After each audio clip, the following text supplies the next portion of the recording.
reign in truth and justice.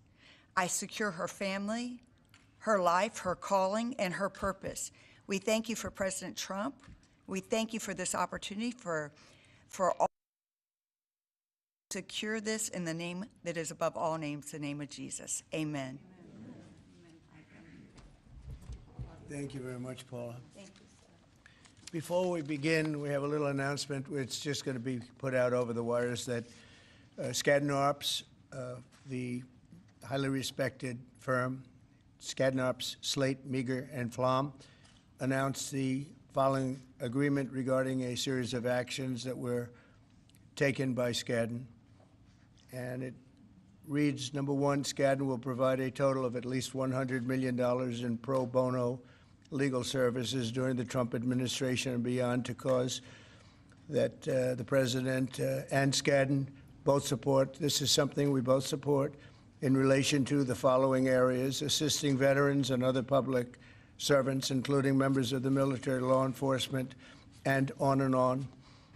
Number two, Skadden will commit to the mission of providing pro bono legal services to a wide variety deserving organizations and individuals. Skadden is committed to funding no fewer than 5 Skadden Fellows. That's a scholarship fund that they've set up.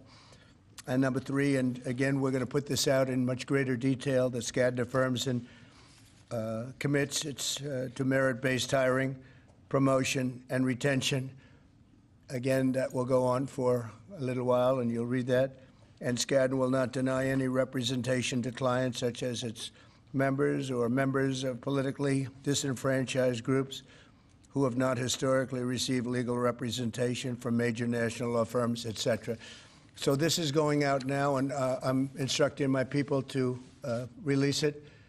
And this just was announced, so you can, you'll get it in, this was essentially a settlement, and you'll be able to read that in great detail. We appreciate Skadden's coming to the table. As you know, other law firms have likewise settled the case, and it's a shame what's gone on is a shame, but we very much appreciate their coming to the table.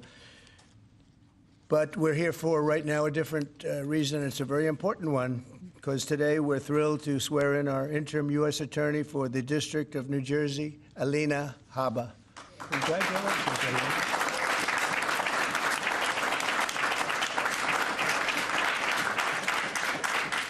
And I want to just congratulate, along with your husband, Greg, and your children, your wonderful parents who I've gotten to know over the years, great parents and a great family, so congratulations. And to Luke, Chloe, and Parker, that's great. You're proud, right, of your father and your mother, right?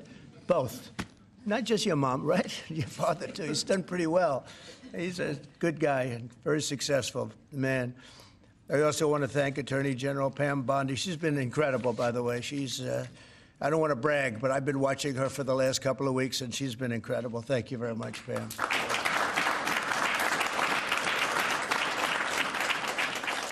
And a couple of others who have been really outstanding. Secretary of Commerce Howard Lutnick. Thank you, Howard. Thank you very much. And I think I see Scott there. He has been, this is somebody at the Treasury. Nobody's going to outfox Scott, right? Nobody.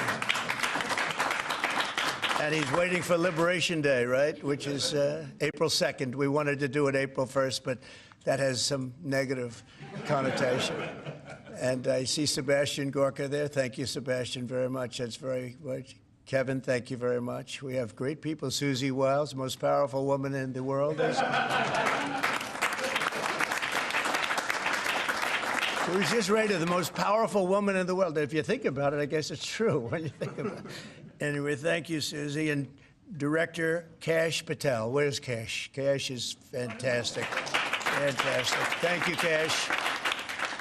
So Alina is a proud New Jersey native. She was born and raised in Summit and now lives in Bernardsville with her family, beautiful area of our country. After a career leading a successful law practice in the state, very successful, Alina joined my legal team several years ago and helped spearhead the effort to defeat the corrupt and grotesque weapon of our justice system. She was very effective at doing it.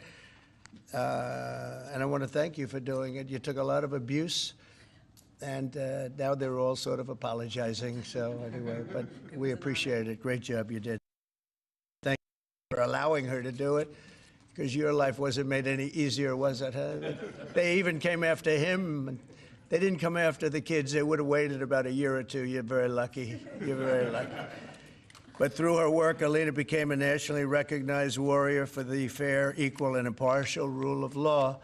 She also serves as a key member of my successful 2024 campaign for president. You saw her doing a lot of explaining and doing it very well. And upon my inauguration, she joined the White House as senior staff. She was a senior staff member as the counselor to the president, and she counseled me very well. Alina has been named to the Super Lawyers Rising Stars list every year since 2014, and also earned a spot on the top 100 lawyers in America numerous times. As a young person, it's very unusual to have achieved that. As U.S. Attorney for New Jersey, Alina will work tirelessly to weed out crime and corruption and restore law and order to the Garden State, as we call it. It's the Garden State. It's a great place. I think it's highly underrated. It's a great place to be and to live, and we all love it. Under the last administration, violent crime in New Jersey, however, rose more than 60%. And under the last administration, violent crime throughout the country rose at levels that are higher than that and unacceptable. And we're bringing it down, and we're getting rid of a lot of bad people. They're being taken out. And we hope this court system that's become so active all of a sudden in trying to protect some very, very bad people of crime, they have to stop. They have to let us do the job. We were elected to do the job. They shouldn't be interfering in that. It's a very sad thing that's going on. Nobody can even believe it. They'd rather have them stay in our country. These are murderers in many cases and people about as bad as we've ever seen. And they have to let us do the job. They have to let Cash and Pam and everybody else do their job.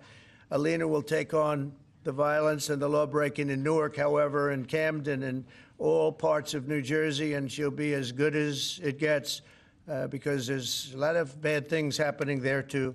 She'll stop the graft and corruption in Trenton, and she'll persecute human traffickers, gang members, illegal aliens, and criminal cartels to the fullest extent of the law. And between Pam and Alina, you don't want them after you, I can tell you. I watched Pam 2 days ago talking about what was so unfair to a patriot, what was happening. And she said, "We're watching you, we're looking for you, and you're not going to get away with it." You did very well. I think a lot of that stuff has stopped. They watched and they said, who needs this, right, Pam? So thank you very much. Really amazing job that you're doing. So, Alina, I want to congratulate you now. I will ask Pam, our Attorney General, to come up and do the honors of swearing in. And this is a great day for law enforcement in our country. Thank you very much. Thank you. Thank you.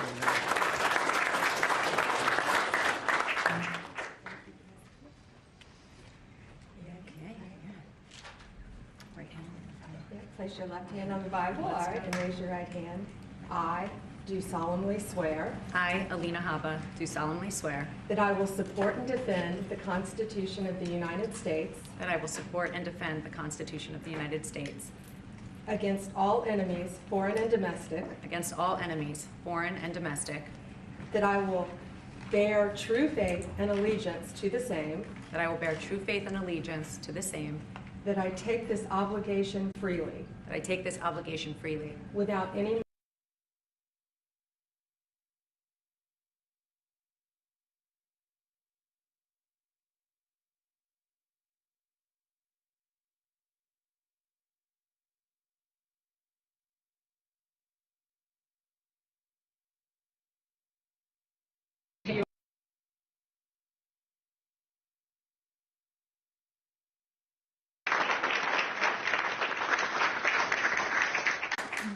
Thank you so much, President Trump. Thank you, Pam Bondi. Thank you, more importantly, to every person in this room. There are so many people that I won't even try to start naming them. I would not be standing here today if it was not for the man to my right. If, as a person who's a first-generation American, with parents that came in legally. I would like to say that I do not ever, ever take for granted that every dream that I ever could have imagined, I have surpassed because of this administration, because of President Trump. 4 years ago, he entrusted faith in me as his personal attorney, and I have been on the journey of a lifetime every single day for that. But I have also been with him through some very dark days when I lost faith in our justice system, when I saw things that I never, ever thought I would ever see. And from being outside the courtroom steps, defending him and defending our great nation, I saw the most resilience I've ever seen in my life. This man kept fighting for America, and I'm just so honored that now I get to fight for the state of New Jersey. I will do a good job, sir. I will clean it up, and we're going to make New Jersey great again. Thank you so much. Thank you.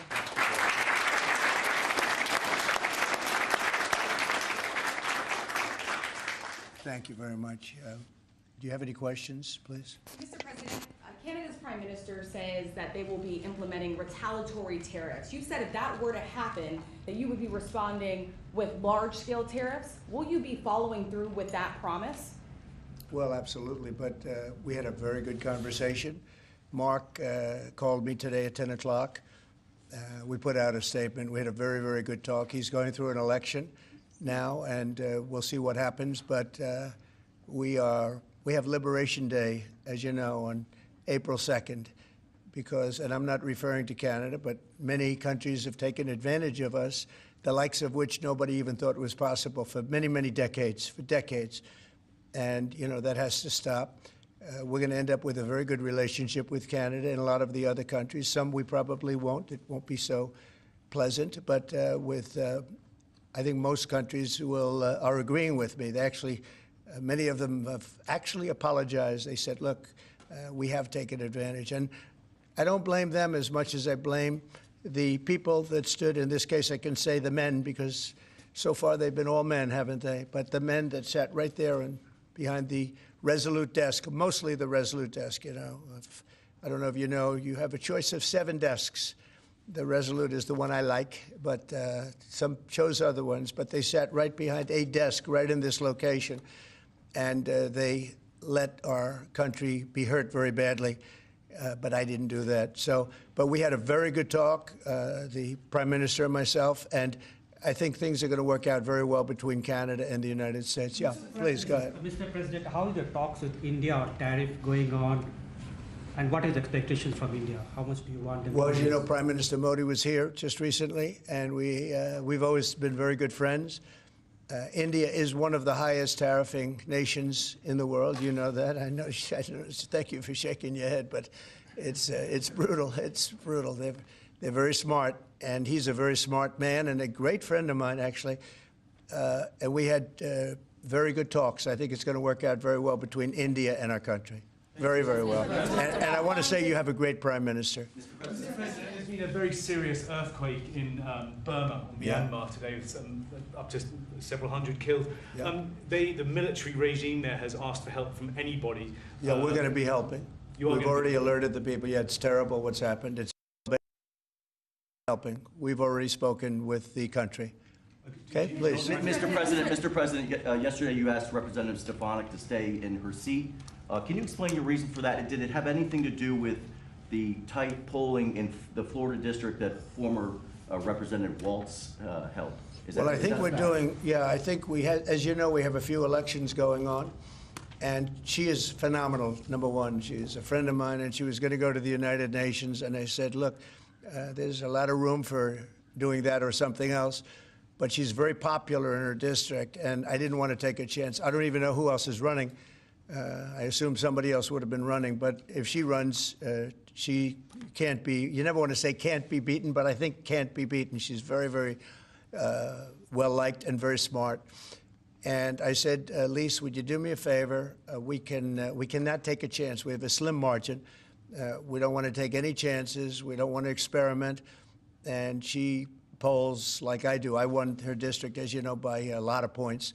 And she also does very well there. When it comes to Florida, you have 2 races, and they seem to be good. It's a Trump plus 32 area. The one thing is they're spending like $12 million, and our candidate doesn't have that kind of money, spending much less than that, like maybe 1/12.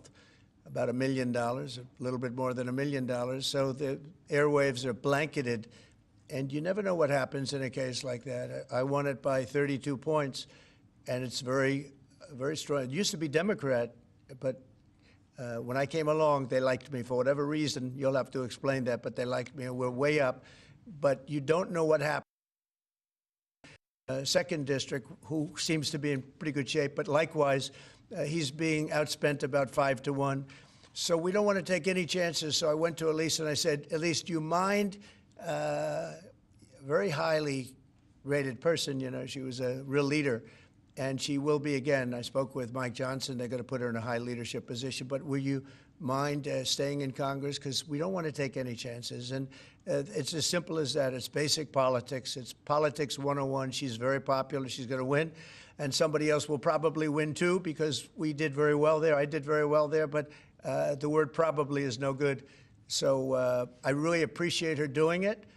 She's doing me a big favor when she does it, because she was all set to go to the United Nations, and she would have dealt with Putin and Zelensky and everybody else, and she would have been very effective. But we really don't want to take any chances because it is tight. Mr. President, Go ahead, please. Thank you, sir. You and your team apprehended a top 3 leader in the violent gang MS-13 yesterday, just 30 minutes outside of Washington, D.C. What has made you and your team so effective in finding, locating, apprehending, and deporting these violent, illegal migrants? I love this guy. I wish more people would ask questions like that. But thank you. That's very nice. I appreciate it. And they have been. All you're doing is being fair with you when you ask a question in that way. Pam Bondi and Kash Patel and all of the rest of law enforcement, and I think we have to include ICE and Border Patrol, you know, Paul of Border Patrol, the whole group from Border Patrol. They're so incredible, and it's, you know, dangerous stuff, hard stuff, and it's really an unforced error, because these people were allowed into this country. They shouldn't have been in this country. They would have never been in this country. We're getting rid of some of the worst criminals in the world. They came out of jails and mental institutions from all over the world. But Pam and the whole group, and Kash, who's here, and it's so good to have him. I see him all over. He's working 24 hours a day, but the job they've done is incredible. And they caught one of the worst criminals in the world, I guess, in terms of evilness. You don't get any worse than the MS-13 guys and the Tren de Aragua guys. You could flip a coin. It's a rough group. And, you know, the big thing is they have to be able to do their job. I know I was watching it on television like you, and I saw the home that he lived in a good area, but boy, they had a lot of weaponry in there, right? Highly sophisticated, really brutal stuff. So I appreciate the question, and I just want to thank Kash and Pam and the whole group for doing a fantastic, and the local law enforcement who's been so terrific, even first responders. So I want to thank everybody, and thank you very much. Mr. President, I wanted to say, first of all, happy Women's Month. You Thank do you. so much for women by, first of all, keeping men out of women's sports, and you platform so many. That was an easy one. That was crazy. You platform so many great women, like your Chief of Staff, Susie Wiles. You also have Caroline Levitt doing a great job as press secretary. Now Alina will be joining as well. Since Democrats seem to struggle answering this question, I wanted to ask you, what is a woman, and why is it important that we understand the difference between men and women? Well, it's sort of easy to answer for me, because a woman is somebody that can have a baby under certain circumstances. She has a quality. A woman is a person who's much smarter than a man, I've always found. A woman is a person that doesn't give a man even a chance of success. And a woman's a person that in many cases has been treated very badly, because I think that what happens with this crazy issue of men being able to play in women's sports is just ridiculous and very unfair to women and very demeaning to women. And that's got to be about a 94%. I read today it was a 94% issue. And I watched the other day, a congressman, a Democrat congressman, fighting for the fact that men should be allowed to compete essentially in women's sports. And I say, I hope they keep that going, because they'll never win another election. That's a big deal. But women are basically incredible people, do so much for our country, and we love We love our women, and we're going to take care of our women. Yeah. Mr. President, what was your reason for pardoning Trevor Milton? Highly recommended by many people that was taken advantage of. He did a business deal like in Utah, as I have it, and I think he was exonerated, and then they brought him into New York. We had a rough road. I mean, he was exonerated. It was a big celebration. Again, I don't know him, but I was. They say it was very unfair, and they say the thing that he did wrong was he was one of the first people that supported a gentleman named Donald Trump for president. He supported Trump. He liked Trump. I didn't know him, but he liked him. It was in Utah, and they went after him. They went after his family. They went after his businesses. And he was, I believe, exonerated, and then they went after him again, and they brought him this time into Manhattan, and he had nothing to do with Manhattan, and they got him, and I said, that's unfair. There are many people like that. They support Trump, and they went after him. You don't realize this is a vicious group of people that were in this office before us. This is a vicious group. They're violent. What they were doing to people, and you could go story after hundreds and even thousands of stories, and they went after this man. And when I heard about it, I said, nope, not going to happen. They destroyed 5 years of his life. He fought for 5 years of his life, and he did nothing wrong. And he's a good person. And basically, I had these fantastic recommendations about him from people that you know very well, all top-of-the-line people. They thought it was a horrible thing. There are many such cases, by the way, many such cases. Should Americans buy cars now if they want to avoid Please go higher ahead. prices? Thank you, Mr. President. Have you spoken with Vladimir Putin about buying weapons from Iran and from North Korea? Not about specifically that, no, I haven't. Well, that seems to be an issue that you want to make important, is... Well, I'm making all issues important. You got a lot of important issues. You also have the children issue that's important. You know, a lot of children are living in Russia right now. That's a horrible situation that would have never taken place if I was and the country is being decimated. But, you know, they're losing 2,500 on average young men, mostly men, almost in all cases men, actually, but young men every single week, 2,500, and they're not from our country. They're from Ukraine and they're from Russia, but it's human lives, and if we can get it stopped, and I think we're making progress. But there's a lot of ill will between the parties. Should Americans buy cars now if they want to avoid higher prices? And then just to follow No, I don't think so. I think you're going to have a country that's going to boom. I just spoke to Tim Cook of Apple. He's investing $500 billion in the United States, which he would have never, he told me, I would never have done it if you lost the election, and I would have never done it if there wasn't a tariff system that is an incentive for people to come. And remember, there are no tariffs. All you have to do is do your work right here. If you have your company here, if you build your product, make your car, or whatever it is you're making, no tariffs. And we're going to have, I think, Scott, I would say we're close to $4 trillion, even going close to $5 trillion. Now, we haven't had that for years. If you add up years, they haven't invested like that. And here we are in 2 months. We think we're up to close to $5 trillion of investment. They're going to build car plants. They're already building. Many of them have already started. And if you build a car in the United States, and one thing that I just spoke with John Thune about, I just spoke to Mike Johnson about, Speaker, we're going to do something that has never been done in this country before. I'm very proud to say it was my idea. And so sometimes a simple idea, they say, how'd you think of that one? It's so simple, it was never done. If you buy a car in the United States that's made in the United States, if it's manufactured here, when you borrow money, if you borrow money, you have interest payments, we're going to let you deduct the interest payment for income tax reasons. And I think that's going to more than pay for itself. I think people are going to be, they've never had a deduction. You know, deductions are supposed to be for like rich people, and it's unfair to have that. But rich people are, I think I know more about deductions than any human being on earth. But, you know, the truth is that people that are middle-income people that buy a car and actually have to borrow money, they're going to now get an interest deduction on their car if it's made in the United States. If it's made someplace else, that won't take place. But car companies, as you know, are already expanding and building new plants. They've already started. And I think you're going to see numbers. Howard, you're seeing it, and Scott, you're seeing it.